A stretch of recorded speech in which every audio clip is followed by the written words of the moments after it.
Spring is in the air, and if you're like me, that means you have cabin fever and are ready to get out and adventure. As you get out and start doing activities like biking and hiking, odds are you'll be using something like this. This is a hydration pack. Hydration packs have bladders that store large amounts of water. They're also great for storing other things, like keys, wallets, cash, phone, food, or, well, other stuff. The problem with a hydration pack is storing the bladder. The bladders are very susceptible to mold and mildew if not stored properly.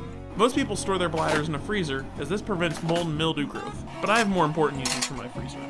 That's why today, we're going to build a rack for our hydration bladder that will prevent mold while keeping them out of the freezer.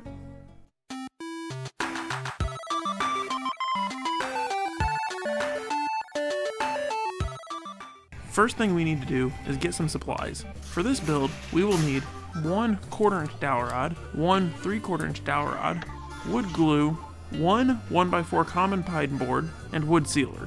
Before cutting anything, we need to determine the desired dryer size. My hydration bladder is 15 inches tall and has a 5.5 inch wide mouth. The large dowel will be used for the main upper beam and should be cut 3 inches longer than your hydration bladder height. The smaller dowels will go into the larger dowel and should be slightly shorter than the bladder width.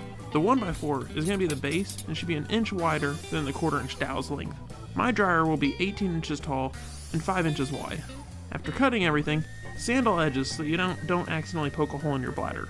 Now that everything is cut, we need to drill a 3/4 inch hole in the middle of the 1x4.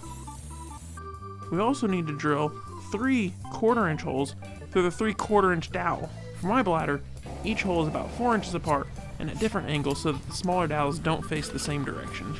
Next up is gluing everything together. I started by gluing the small dowels into the holes going through the larger dowels. Once that was done, I glued the larger dowels to the base and let the whole thing sit overnight.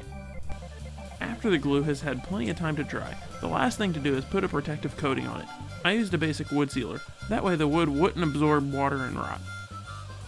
After a day or two of drying, you now have yourself a standalone drying rack for your hydration bladder. Have multiple hydration bladders? Just build 2 racks with 1 base. How do you store your hydration bladders? Do you have a custom rack, or just throw them in the freezer? Let me know down in the comments. If you like this video, make sure to hit that like button. As always, thanks for watching.